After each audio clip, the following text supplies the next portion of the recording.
Welcome to this episode of our program, To the Point.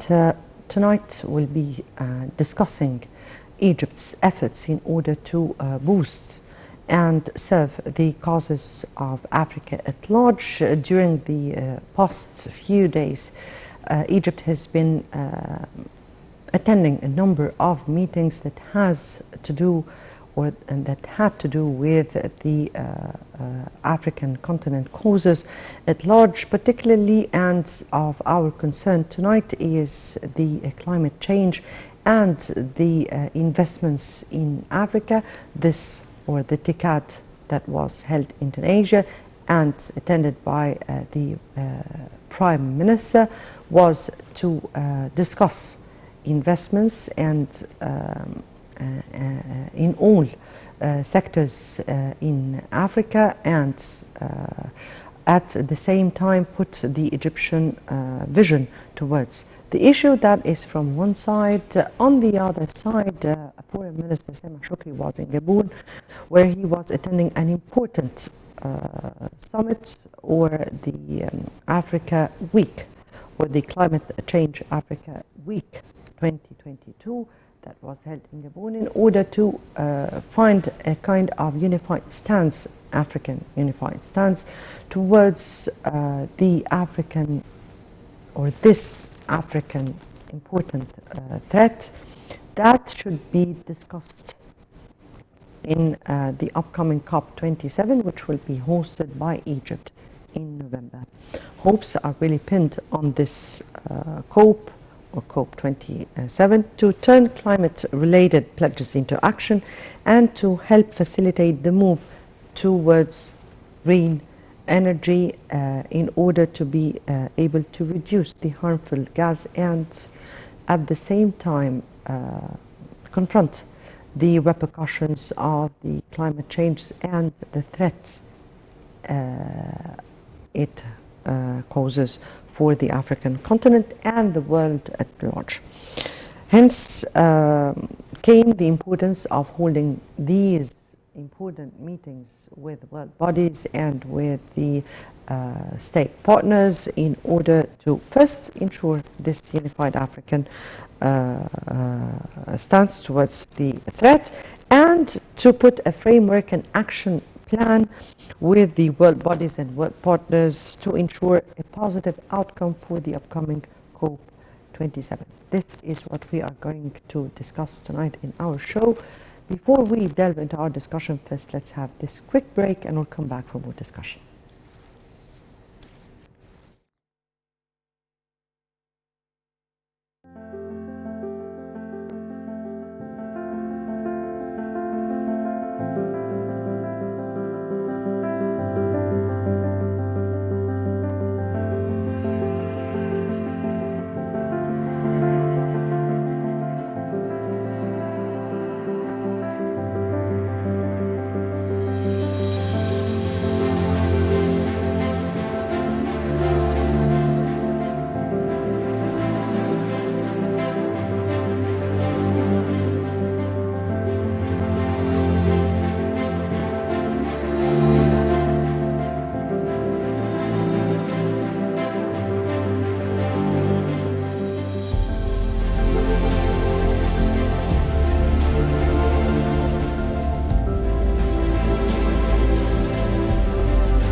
Right.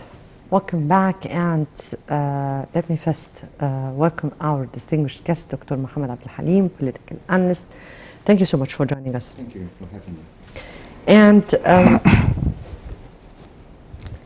we have seen Egypt increasing or doubling or tripling its efforts in order to serve not only the Egyptian vision for sustainable development, but rather the African at large sustainable development goals and vision. How far was Egypt of success to achieve or to work on serving those causes so far, from your point of view? Right.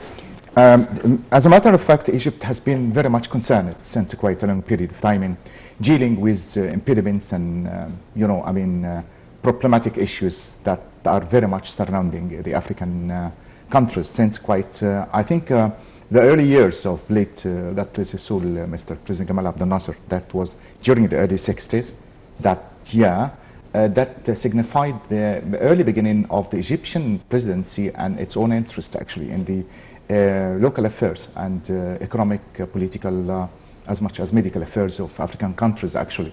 So, Egypt has always been there in Africa, at the heart of Africa, since quite a long period of time.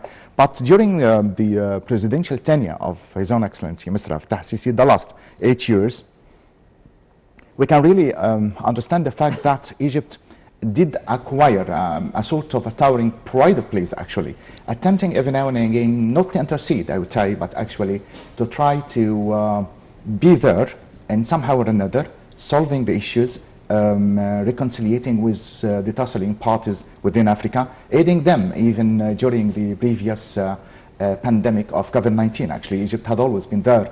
I still remember that Egypt was the only Arab country actually that was very much deeply immersed itself within sending medical aids actually to the impoverished and very much poor countries right from the early start, despite the fact that at that early time it was quite nightmarish actually to be very much contagious to any sort of contaminated African country.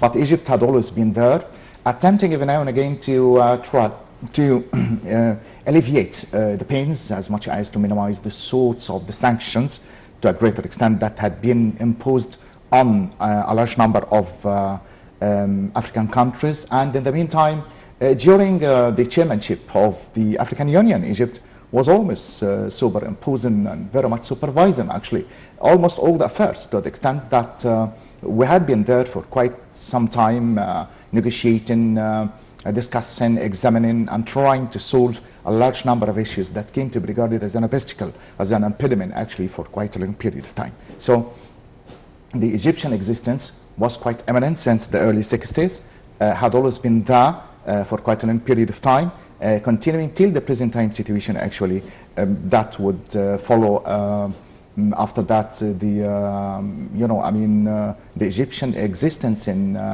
the Paris Agreement for the climate change, or the Accord de Paris, that was in 2015, and then followed by Glasgow, that's COP26, and supposedly actually, supposedly with great deal of success and distinction, as it was indeed the case with Egyptian role since quite a long period of time during the next November's COP27, inshallah. Yeah, indeed. All these facts were happened consecutively. Also, there was Egypt's working on the peace and security of Africa from one stand, and also speaking to world bodies about the vaccination for the whole African continent, because the 2 years of the COVID-19 were disastrous. And now COP27, which is Egypt is working on in order to be able to counter the attacks or the threat of the climate change, and that has been called by Egypt for years. If I may ask you about the meetings that took place during the past week, we have seen several meetings taking part in the past during just in the few days during this week, starting Saturday and till Monday, and from Monday and today, an important meeting that was held in Tunisia, the TICAD, and that spoke about investments in Africa at large, with Japan and world bodies on the other hand. That is from one side. The other one was this important meeting, this climate week for Africa 2022, that was held in Gabon, that was attended by Foreign Minister Sameh Shoukry, who is the president of Egypt's delegation to the UN climate conference. How do you view those two meetings? How did you read the messages that were said by our high-ranking officials attending? Mr. Sameh Shoukry, the foreign minister, actually was very much active during the course of the previous week, actually attempting to try to discuss and parade a large number of issues that might be of prime concern for Egypt as much as for Africa. But perhaps, I mean, this could be a little introduction actually for the TICAD 8 that was to be held in Tunisia. Yes. And in the meantime, inaugurating a very important step towards solving, you know, I mean, one of the impediments and one of the major obstacles actually that would face not only a single individual sort of African country, but actually the whole continent, so to speak. As a matter of fact, Mr. President Qais Said was hosting actually that sort of summit, being hospitalized and being provided and financed actually by Tokyo, and under the auspices of the International Monetary Fund, as much as the International Bank, supervising almost all the affairs by the American administration. So the American administration, United Nations, and the United Nations, of course, at most, of course, with being part and parcel of it. And in the meantime, during his own speech, I mean, Mr. President Qais Said was very much resourceful man in representing the hidden dimensions and these obstacles and all these themes of victimization through, through which Africa was passing through for quite a long period of time. Theme of colonization being exploited to a great extent, exploitation of almost all the fortunes and almost all the, you know, I mean, the treasures, so to speak, being hidden, and the extent to which Africa as a continent had been notoriously known as a black country, as a sort of the old country that had been exploited by the Western world at large for quite some time. And that is to outward seeming, the theme of impoverishment, the theme of poverty, the theme of lack of modern technological aspects actually, but deep down it's very much rich. That is what Qais Said was quite education, drawing health the attention, also. He was directing the attention of almost all the Western world that is far from being what you might call a sort of a black country, far from being sort of an impoverished sort of country. It's very much rich, as I've just said, on almost all the details and in the human power and the personnel, in much the same way that he was very much drawing the attention of almost all the Western countries to the fact that, you know, I mean, Africa will take very much successful steps towards achieving its own individualized character, its own identity, taking Tokyo or Japan at large as exemplary, as the certain successful example to be followed. How much Japan and very much, you know, I mean, admirable attempts with an extreme sense of admirable rightness, actually, that succeeded in as much as minimal years to achieve that prodigious sort of success. That's what Qais Said actually was drawing the attention of almost all the partners, all the countries, and all the delegations, and all the presidents, actually, about 60 countries that did attend that sort of ticket. So it was quite a very much interesting, as much as international episode, and chance and occasion, actually, to represent the importance, first, of Tunisia that had been isolated for quite some time from the rest of the Arab world, and the extent to which, actually, you might say that Africa is being controlled and very much scrutinized under the zoom of the camera for the first time, actually, in such an international summit. So that was in the interests of almost all the Arab countries, including Egypt, that was quite, you know, I mean, representing its own prestigious Actually, it was existence presented by the highest level, of course, the Prime Minister, and he was delivering a speech on behalf of President Abdel. Absolutely right, yes. in lieu of him, yeah. Yeah. And, yeah. Yes. And this was, you know, I mean, quite interesting, actually. For the first time, the Western world would seem to be quite drawing the attention of how much rich and how much, very much, you know, I mean, far from being impoverished, that sort of part of the world would seem to be. And I think that this is in the interests of almost all the Arab countries in much the same way that each single individual Arab country outside. I guess that there was a pledge from Tokyo to push forward for a $30 billion into Africa and to serve African infrastructure and all the other sectors. And it already started by pledging itself an amount of $1.7 billion in that decade 8, and definitely that would be an assist to several sectors in Africa. But that's not enough, because we're speaking about another important threat, a threat that Africa has nothing to do with, which is the climate change. We have seen so far, as you said respectively here, the Paris Agreement, the Paris important meeting in which some important decisions were made, and a big declaration was made in this concern. Egypt, ever since this declaration, has been taking initial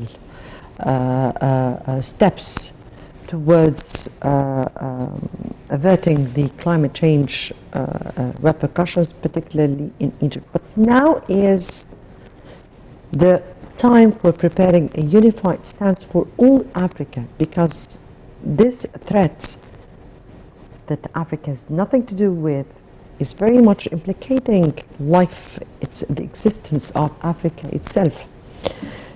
From your point of view, how are we preparing for COP27 from the national aspect and on the international forums and arenas? Right, you're absolutely right in saying that this is not quite enough. Actually, the $30 billion wouldn't be very much suffice, actually, to try to solve that problematic. No, actually, I was speaking about the $1.7 billion that they will start with. Well, I'm talking about the sort of the amount of the dollars, actually, that are to be actually given to the African continent in lieu of the sort of devastation. But this is not, you know, quite advisable, I would say. This is not quite enough for the sort of the drastic change and the sort of the calamities, actually, that are to be falling, actually, on Africa as a continent. That is the sort of the drastic, absolutely dramatic, so to speak, climate change that was, to a greater extent, devastating the whole human life, actually. And in the meantime, this is as far as the economic side of trying to, you know, I mean, to give, actually, for almost these countries. But what seems to be quite the political dimension and the very much strategic importance, actually, of the decade, that sort of summit that will, in the meantime, discuss the sort of the threatening voices towards the lives of the inhabitants of almost all the citizens that do abide on and dwell on the African continent, actually. They're sort of the gas emissions, the pollution to a greater extent, the extreme decay within the ozone layer, and, you know, I mean, the pollution to a greater extent, the sort of the atomic and nuclear attempts that had been done in there that would seem to be quite changing the whole scope of life into the extreme opposite of it, which in absolute sense of sadness and extinction, so to speak, at some time. And I think that His Own Excellency Mr. Abdel Sisi was quite interested, I mean, during his own chairman supervising over the chairmanship in 2019, of representing that Africa as a continent is a blameless sort of part of the world, that it has nothing to do with these gas emissions. It has nothing to do with these themes of exploitation, of these themes of devastation. It seems to be quite a sort of an innocent sort of part of the world that had been victimized, that had been misused, that had been exploited to a greater extent by the Western world. And in the meantime, the Western world and the American administration would have to pay and would have to expiate for these things that had been done within the African continent. That's why he was asking every now and again that they should be expiated for, that they should be not paying the price not paying what you might call the bill at the end of the day, but you have to be reunified in such a way to achieve at the end of the day unified stance, attempting every now and again to cope with the drastic changes, try to minimize the gas emissions to a greater extent, and to introduce one of the most interesting living themes, which is the green economy and the green sort of existence and the green fuels, just by way of trying to emulate from that extreme sense of pollution, and in the meantime representing the hidden fact that had been derelict, that had been overlooked from the Western world for quite some time, which is expiating for the sort of the crime that had been done by that Western world of spoiling, of exploiting, of utilizing almost all the hidden treasures of the African continent for the sort of the content that has nothing to do with these attempts and these nuclear powers and these far from being greenish, grayish aspect of life. That's why I would really say that the Decade 8 is very much successful to a greater extent on an economic side, in much the same way that on the political side, it will be a preparation actually for the COP27 that is supposed to be, held in Sharm el-Sheikh in November, next November. And in the meantime, a large number of agendas, a large number of subject matters and needs and demands actually, that almost all the African countries would view in Egypt as its own striking example that would be calling for them and would be attempting every now and again to speak in lieu of them. At one time, Egypt had been defending the whole world against terrorism. And Mr. President Abdel Sisi at one time did say that we are fighting terrorism in lieu of the whole world.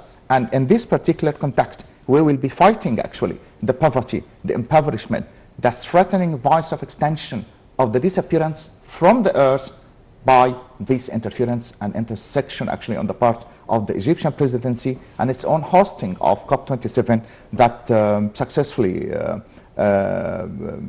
inaugurating and representing the hidden facts and the subject matters that were to be quite overlooked for a long period of time. Indeed, indeed. Before I move on into how to address the climate challenge in an integrated way, because we really need to speak how we can do that and how we can really change pledges from pledges into action, or from words into deeds. But before I move on with our discussion, we'll have a very quick break and we'll come back for more discussion. C'est bien au-delà du seuil de 1,5 degré, convenu par la communauté internationale dans le cadre de l'accord de Paris de 2015 sur le climat. Le chef de l'ONU a réagi à la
Right, welcome back, and back to what we were speaking about, and the backdrop of lots and lots of challenges that Africa is faced with, starting from security or securing the African continent and building peace and stability in the continent, to the insecurity of the food and water secrecy for the African continent at large. I'm speaking about the African continent at large because Africa is divided between parts that are filled with water and parts that are really not. To other threats of the pandemics, to a new war that is occurring at the backdrop of all these circumstances that are facing Africa.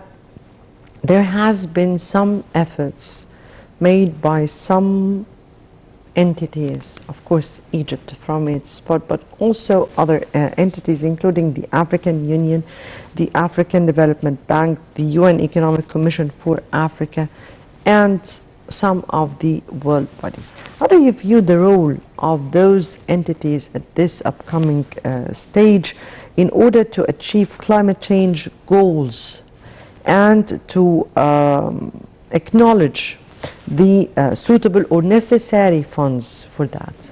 Right. All these entities that you have kindly mentioned right now have been there at Decade, and they did reach to the final overall estimation of the summit with three major results. The first was sustainable development, actually that should be extended, you know, I mean, in such a way as to cover almost all the individual African countries, actually. That is the first theme. The second issue, which is safety and security, achieving, as you might have said at the very beginning, that it was lacking for a great deal of insecurity, being quite insecure, quite from being far from being safe, quite, you know, I mean, struggling and initiating fights with each other, the lack of food and the lack of wheat and the lack of water at some parts actually of the African country. And the third, which is spreading peace, because I mean a large part of Africa is being humiliated and being far from being human and humane, very much exploited to a greater extent, and in the meantime denying the individual citizens actually of their own simple rights to express their own democratic ways and means of life, to select and reject what sort of leader that they would have to accept, what sort of president that they would have to select. Any sort of individual freedom of speech at some parts and some territorial lands of Africa were to be quite denied for a long period of time. That's why, I mean, I think that the summit was quite brilliant. What summit? Decade 8. The decade, yes, but the decade was just speaking about investment. They did not speak No, about no, it has got actually, costs. that is on the face of it.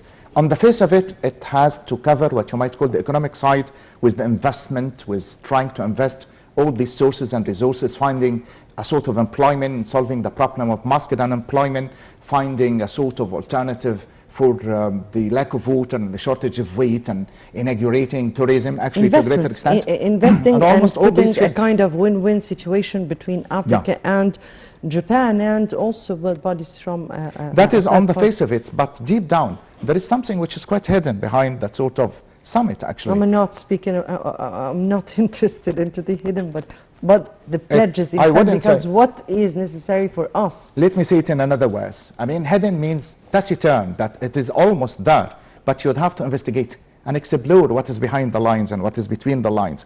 What is to be quite not hidden, so to speak, literally, but actually what seemed to be quite among the lines that we would have as politicians read, apart from the economic side of life, apart from the sort of solving the problematic issues that had been discussed, apart from the three major results that came out actually of that sort of summit, there is the political dimension and the strategic outlook actually, which comes... The political dimension, as we understood even from the statements of the Japanese Prime Minister, was trying to push the African continent towards the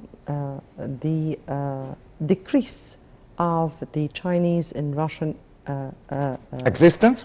Not existence, but rather influence over the continent. But of course, the African continent, aware of its interests, are able to put their border lines to their own interests of the variable needs it need from each country and each entity.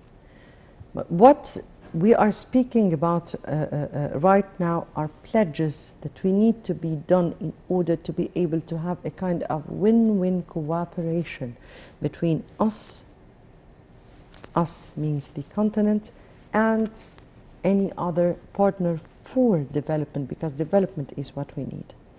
You are absolutely right in saying that it's one way of minimizing the sort of the upper hand and the power of China within Africa. And we wouldn't have to overlook that sort of strategic fact, because, I mean, Chinese eyes are fixed on African continent since quite a long period of time.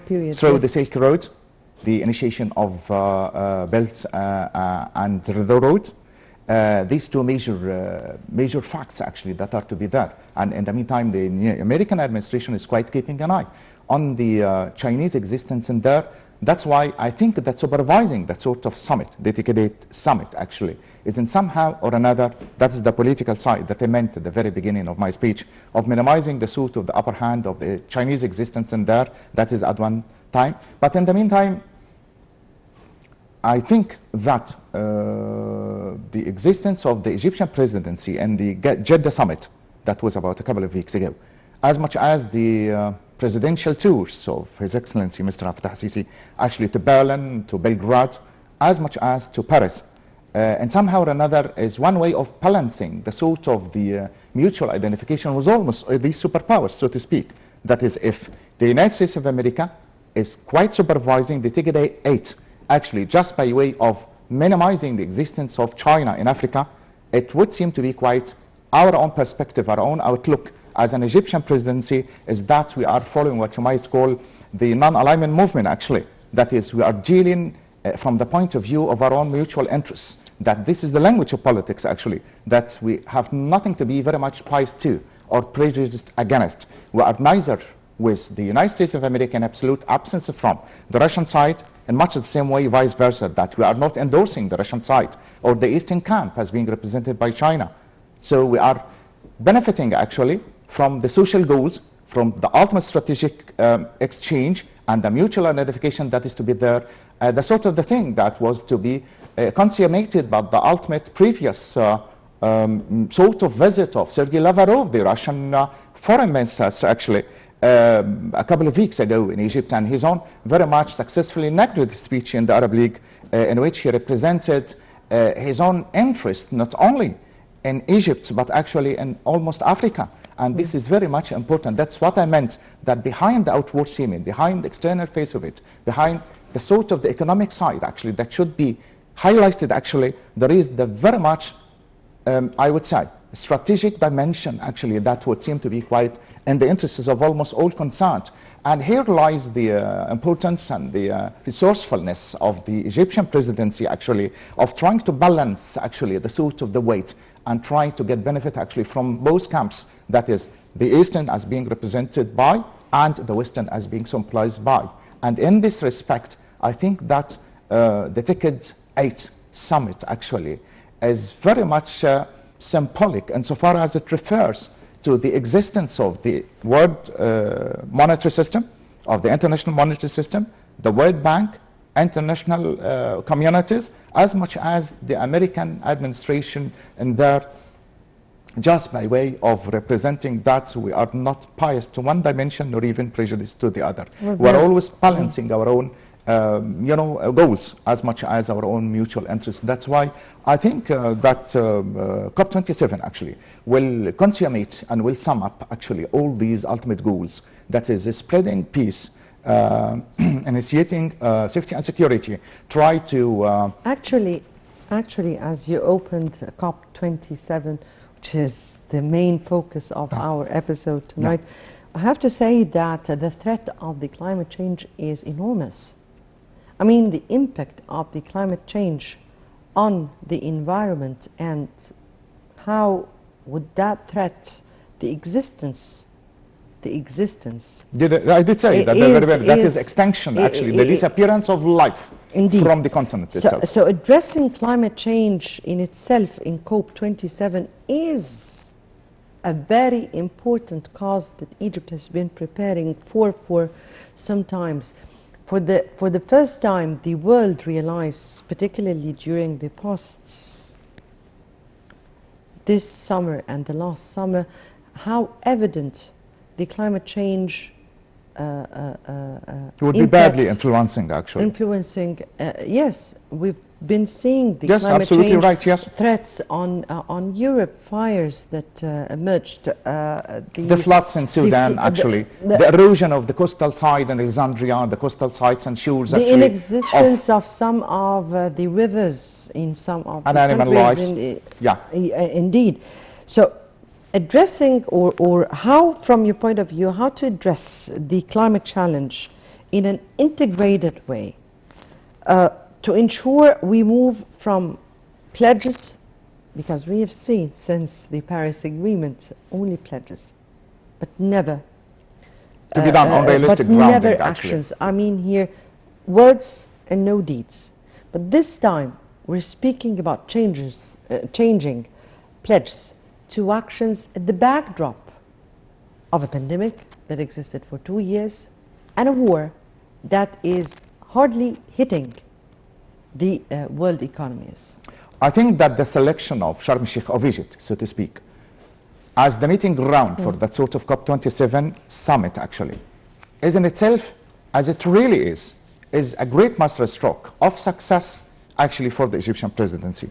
Seeing in Egypt, actually, with its own diplomatic ways of taking and discussing and examining both local and international affairs, very much diplomatically and very much resourcefully, actually, is in itself a great deal of success. So I would really say that the act of selecting Sharm el-Sheikh as a meeting ground for the sort of summit is in itself a sort of success.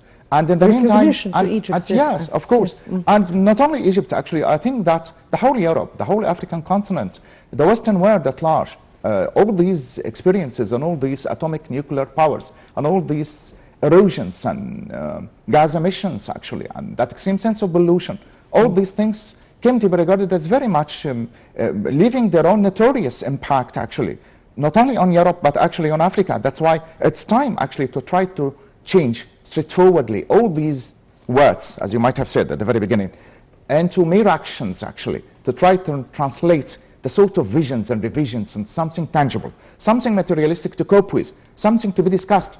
I think that Qais Said, the Tunisian president, actually, was very much a resourceful figure when he did represent the fact that the African Union was an absolute sense of failure.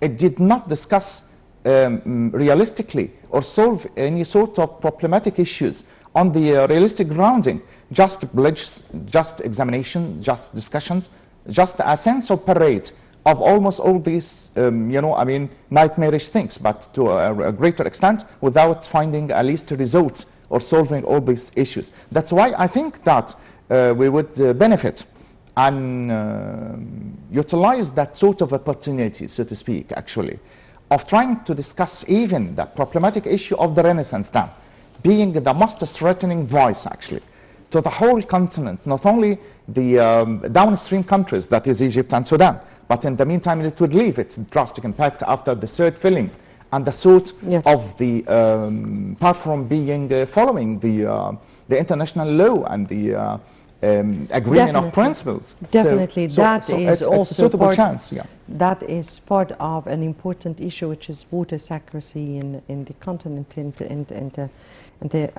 the Nile basin security and stability at large, but also that defines how important it is to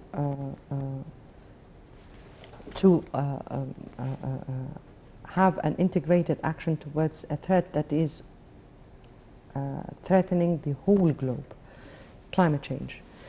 Anyway, my time is out, and they just told me that we've run out of time. Dr. Mohamed Halim, political answer, thank you so much for being with us My tonight pleasure, and for your input here. Thank you. Dear viewers, many thanks for watching, and stay tuned for the Panorama News coming right after this.